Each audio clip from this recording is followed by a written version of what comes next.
Hi అండి, అందరూ బాగున్నారా? ఈరోజు మీకు చికెన్ పులావ్ నేను ఎలా చేస్తానో ఒకసారి చూపిస్తాను. ముందుగా చికెన్ తీసుకుని ఉప్పు, పసుపు, అల్లం వెల్లిపాయ పేస్ట్ పెట్టుకుని ఆ చికెన్లో ఉన్న నీరంతా ఇంకిపోయే వరకు ఒకసారి పొయ్యి మీద పెట్టుకోవాలి. నేను కరెంట్ రైస్ కుక్కర్లో పెట్టుకున్నాను, అందులో ఉన్న నీరంతా ఇంకిపోయేదాకా. తర్వాత బాండి పెట్టుకుని కొంచెం ఆయిల్, కొంచెం నెయ్యి వేసుకోవాలి. ఒకటే వేసుకోకూడదు, అది కొంచెం ఇది కొంచెం వేసుకుంటే మనకు బాగుంటుంది, ఎగుడు రాకుండా ఉంటుంది. నెయ్యి వేసుకోవడం వల్ల కొంచెం టేస్ట్గా కూడా ఉంటుంది. తర్వాత ఓల్ గరం మసాలా అంతా వేసుకోవాలి. మన బిర్యానీ సామాన్లు ఉంటాయి కదండి, షాజీరా, మరాఠీ మొగ్గ, అనాస పువ్వు, ఇవన్నీ చెక్క, లవంగాలు అన్నీ ఉంటాయి కదా, అవన్నీ వేసుకోవాలి. అవి కొంచెం బ్రౌనిష్ వచ్చిన తర్వాత రెండు కట్ చేసుకున్న ఉల్లిపాయ ముక్కలు, కొంచెం పుదీనా, ఒక 5-6 పచ్చిమిర్చి కూడా వేసుకోవాలి. కొంచెం పుదీనా, కొత్తిమీర కూడా కొంచెం పక్కన పెట్టుకుని ఉంచుకోవాలి. తర్వాత పైన యాడ్ చేసుకుంటే స్మెల్ అది మంచిగా ఉంటుంది. తర్వాత కొంచెం వేగాలండి. బ్రౌనిష్గా వేగిన తర్వాత ఒక 2 స్పూన్స్ అల్లం వెల్లుల్లిపాయ పేస్ట్ యాడ్ చేసుకోవాలి.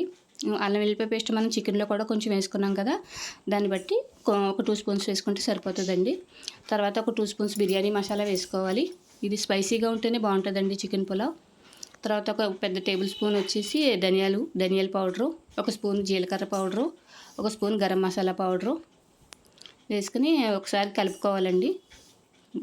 మసాలా అంతా కలిసేలాగా ఒకసారి కలుపుకోవాలి. తర్వాత మనం ముందే ఉడికించి పెట్టుకున్న చికెన్ యాడ్ చేసుకోవాలి.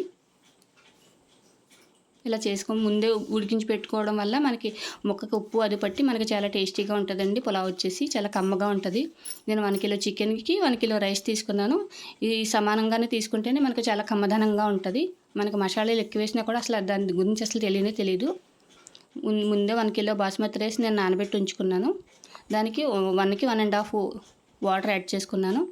ఉప్పు వేసుకుంటున్నాను. మనం చికెన్లో కొంచెం వేసాం కదా, అది చూసుకుని వేసుకోవాలండి ఉప్పు. వాటర్ బాయిల్ అయిన తర్వాత మనం కడిగి ముందే నానబెట్టి ఉంచుకున్న బాస్మతి రైస్ని యాడ్ చేసుకోవాలి. మనం ముందే కొంచెం చెమ్మ ఉందనగానే కొంచెం పుదీనా, కొంచెం కొత్తిమీర మొత్తం అవ్వకుండా కొంచెం చెమ్మ ఉందనగానే ఇది యాడ్ చేసుకోవాలండి. మనకు ఆ చెమ్మకి పుదీనా, కొత్తిమీర కూడా మగ్గిపోయి మంచి సువాసనతో ఉంటుంది ఈ పులావ్ వచ్చేసి. ఒకసారి కలుపుకొని ఒకసారి మూత పెట్టుకుంటే మనకు దమ్ము కింద అయిపోయి మనకు పొడి పొడిలాడుతూ రైస్ వచ్చేస్తుందండి.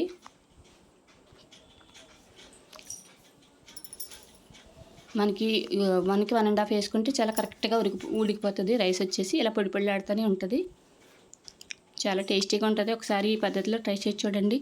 ఈ చికెన్ పులావ్ని మటన్ కర్రీతో ఎంజాయ్ చేస్తే చాలా నచ్చుతుందండి మీకు. ఒకసారి ఇలా ట్రై చేసి చూడండి. ప్లీజ్ సబ్స్క్రైబ్ చేసుకోండి.